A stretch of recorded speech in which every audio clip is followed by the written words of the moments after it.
un rey diferente.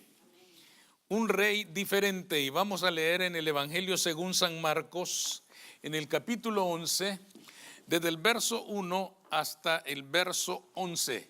San Marcos 11, del 1 al 11. Dice así: cuando se acercaban a Jerusalén, junto a Betfagé y a Betania, frente al monte de los olivos, Jesús envió 2 de sus discípulos y les dijo: id a la aldea que está enfrente de vosotros, y luego que entréis en ella, hallaréis un pollino atado, en el cual ningún hombre ha montado. Desatadlo y traedlo. Y si alguien os dijere: ¿por qué hacéis eso?, decid que el Señor lo necesita y que luego lo devolverá.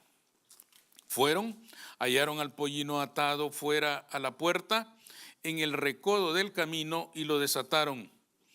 Y unos de los que estaban allí les dijeron: ¿qué hacéis desatando el pollino?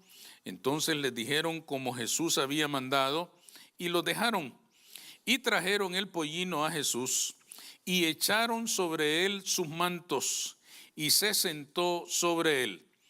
También muchos tendían sus mantos por el camino, y otros cortaban ramas de los árboles y las tendían por el camino, y los que iban delante y los que venían detrás daban voces diciendo: Hosana, bendito el que viene en el nombre del Señor.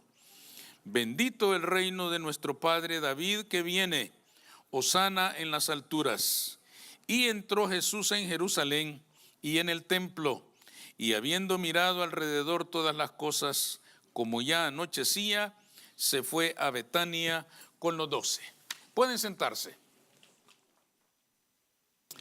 Estamos conmemorando la última semana de vida de Jesús en la tierra.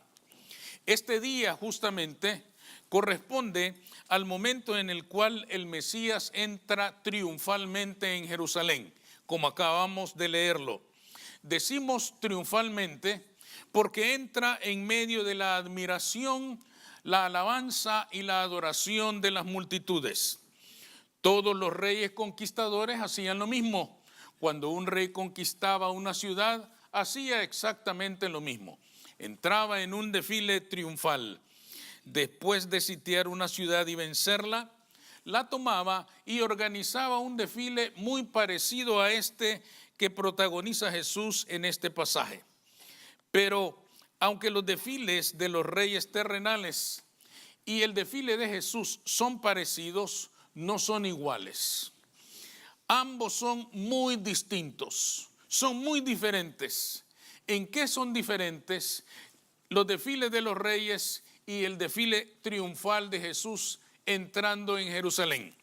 En primer lugar, en el tipo de cabalgadura que usaban. Los reyes terrenales entraban en la ciudad montando un caballo de guerra. Se aseguraban de adornarlos artísticamente para que infundieran terror. Ustedes lo habrán visto en algunas películas. Los caballos llevan una especie de armadura en su cuerpo, en su cabeza, en su hocico. Es algo aterrador.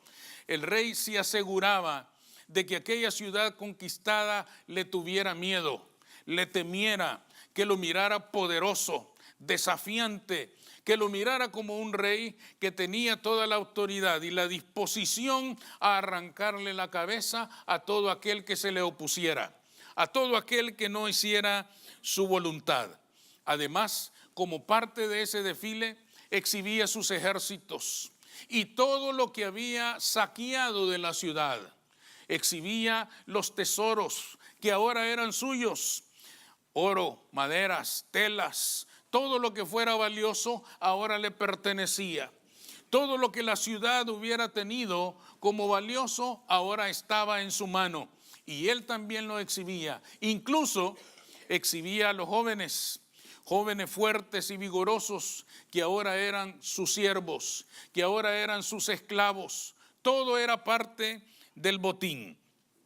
El mensaje entonces de aquella entrada triunfal de los reyes de la época era un mensaje de sometimiento o muerte.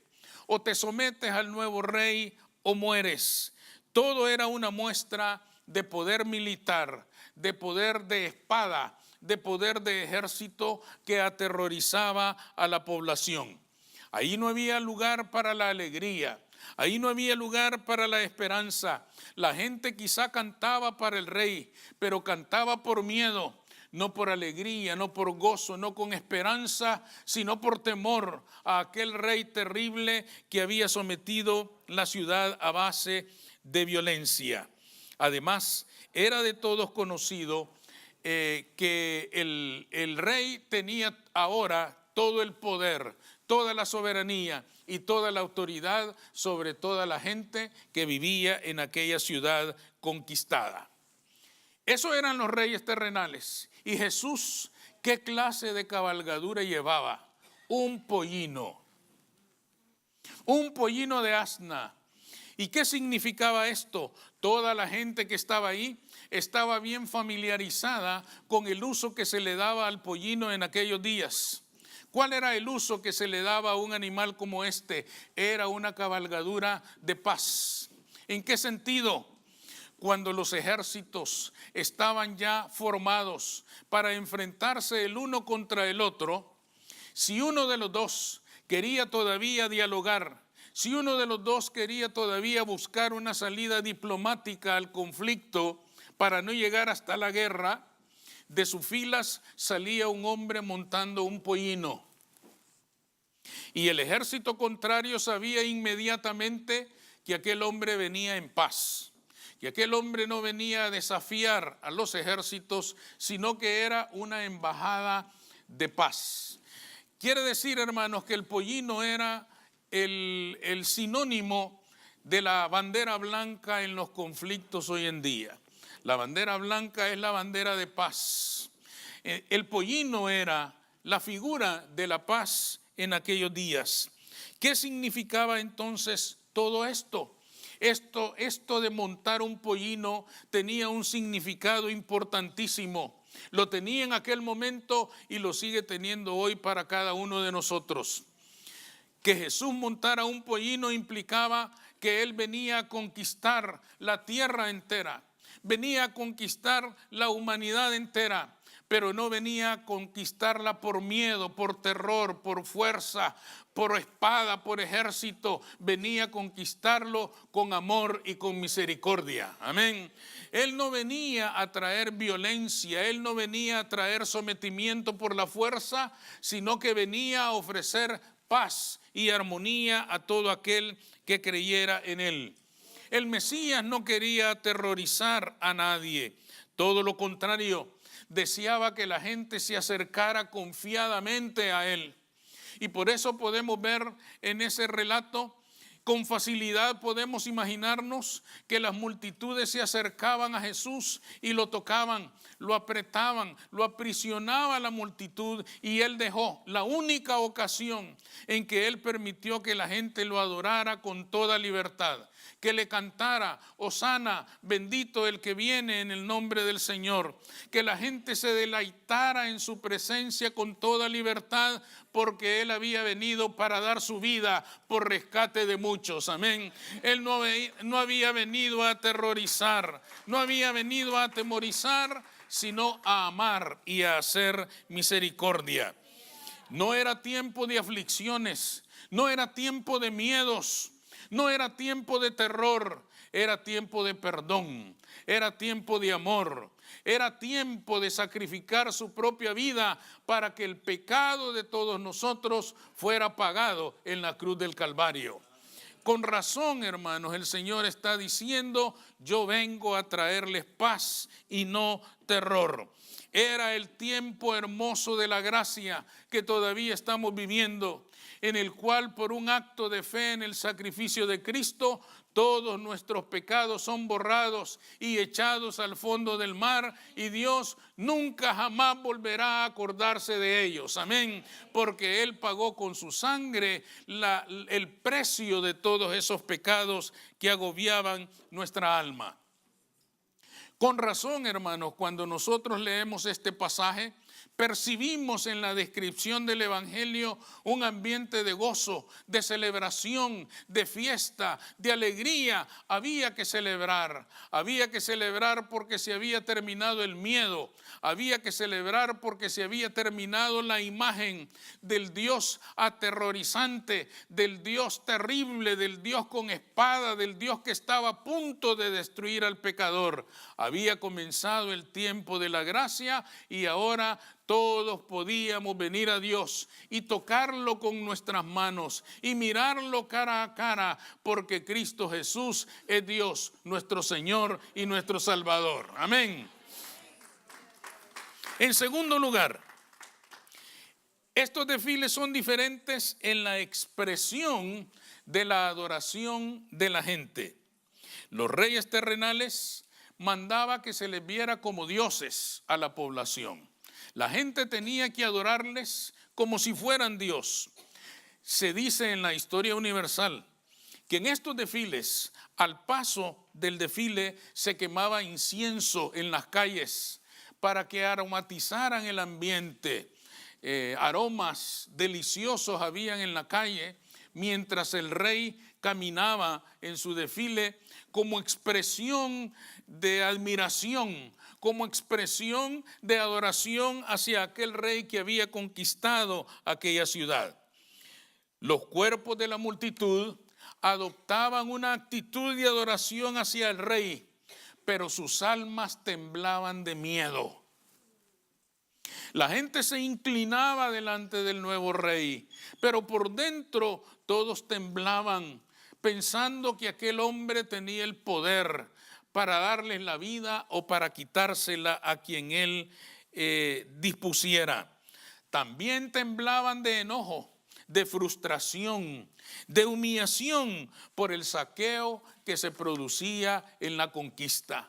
¿Cómo no iban a temblar de indignación al ver desfilar a sus hijos, ahora siervos del nuevo rey, ahora sirvientes del nuevo rey? Era algo doloroso. El rey exhibía, como ya hemos dicho, como parte de su desfile, todo lo que había robado a la nación, que antes le pertenecía a ese pueblo y que ahora le pertenecía a él. Pero con Jesús, hermanos, las cosas son diferentes. Con el rey, hermanos, la gente ponía sus mantos al paso de su caballo de guerra. Era la expresión de decirle: ahora tú eres nuestro gobernante, ahora tú eres el dueño de nuestra vida. Con Cristo fue diferente, parecido, pero diferente. Aquella multitud, como ustedes lo leyeron, también ponía sus mantos al paso de Jesús. Si lo leyeron con cuidado, desde que encontraron al pollino, antes de que Jesús lo monte, los discípulos pusieron sus mantos sobre el animal para que el Señor lo montara. Quiere decir, hermanos, que la expresión de poner el manto al paso de Jesús era una expresión de adoración. Y también leyeron ustedes que quienes no tenían mantos comenzaron a cortar ramas de los árboles para ponerlas al paso del caballo del rey, en el caso del rey, y del pollino, en el caso de Jesús. De aquí surge la tradición de este domingo, del domingo de Palmas. Es hoy, ¿verdad? Surge de aquí esa tradición, pero fijémonos bien, la tradición ha perdido su esencia, ha perdido su sustancia. ¿Por qué? Porque en la tradición se dice que las personas llevan sus palmas y estas son benditas a través de diferentes ceremonias. Quiere decir, hermanos, que cuando termina esta ceremonia, cada uno lleva su palma a su casa y lleva la bendición de Dios para su vida. Amén. La pone en la puerta de su casa y cree y entiende que su casa ahora está segura. Eso le va a dar seguridad, eso le va a dar paz, eso le va a dar salud al que está enfermo, eso le va a dar todo lo que la persona necesita, cualquiera que sea su necesidad. Quiere decir, hermanos, que con las palmas, quienes practican esto reciben la bendición del Señor. Pero poner los mantos y cortar ramas de los árboles y ponerlas al pie de Jesús o del pollino que montaba Jesús, no significaba para aquella multitud recibir nada. Significaba decirle a Jesús: ahora tú eres nuestro Señor. ¿Ven la diferencia? En el Evangelio no se trata de recibir, se trata de darle al Señor toda la honra, toda la gloria y toda la alabanza, porque solo Él merece toda la gloria, toda la honra y toda la alabanza. Amén. Porque Él es el Rey de Reyes y Señor de Señores.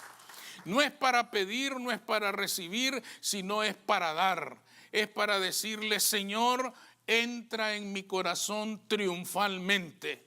Toma control de mi vida. Toma el gobierno de todo lo que soy. Sé tú el Señor de mi vida. Y el Señor es el que gobierna. El Señor es el que manda. El Señor es el que dice lo que se ha de hacer y lo que no se ha de hacer. De manera, hermanos, que la tradición parece que trastorna todo el sentido de esta verdad y le hace creer a las personas que van a recibir del Señor todo lo que anhelan o todo lo que desean, cuando en realidad el Evangelio dice: es posible que reciban todo lo que quieren y todo lo que anhelan, pero primero le tienen que entregar sus vidas al Señor de los ejércitos, al Salvador del pueblo. Tienen primero que darle su vida, tienen primero que entregarle su corazón, y entonces Él los va a bendecir conforme sea su voluntad. Pero no es al contrario, no es de decirle: bendice mi palma y dame lo que quiero y dame lo que yo necesito. No, es: te entrego mi corazón y conforme a tu voluntad y tu misericordia, tú me vas a bendecir porque tú eres mi Señor. Amén. Son dos cosas muy diferentes. Quiere decir, hermanos, que el verdadero sentido de aquella práctica fue un acto de someter nuestra vida al gobierno y a la autoridad de Cristo. Nadie quería perder la oportunidad de entregarle su vida, de entregarle el dominio de su vida. Esto quiere decir, hermanos, que las palmas no significan dame esto o dame aquello. Las palmas deberían significar: yo te doy mi corazón, yo te doy mi vida, y tú sabrás bendecirme conforme a tu perfecta voluntad. Tú decidirás cómo me bendices, porque tú eres el Señor. De poco servirá, hermanos, la palma bendita si el corazón todavía no se ha entregado al Rey de Reyes. De poco servirá cualquier ceremonia o cualquier liturgia si el corazón todavía no ha sido penetrado por el Rey. Si en el corazón todavía no ha entrado triunfalmente el Rey de Reyes, de poco servirá cualquier ceremonia. De poco servirá cualquier tradición. La clave, hermanos, para que Dios actúe en la vida de una persona reside en entregarle su corazón al Dios verdadero, al Dios que vive. Entrada triunfal entonces significa entregarse a Cristo para salvación. Hosana quería decir: sálvanos. Hosana quería decir: nos urge tu salvación.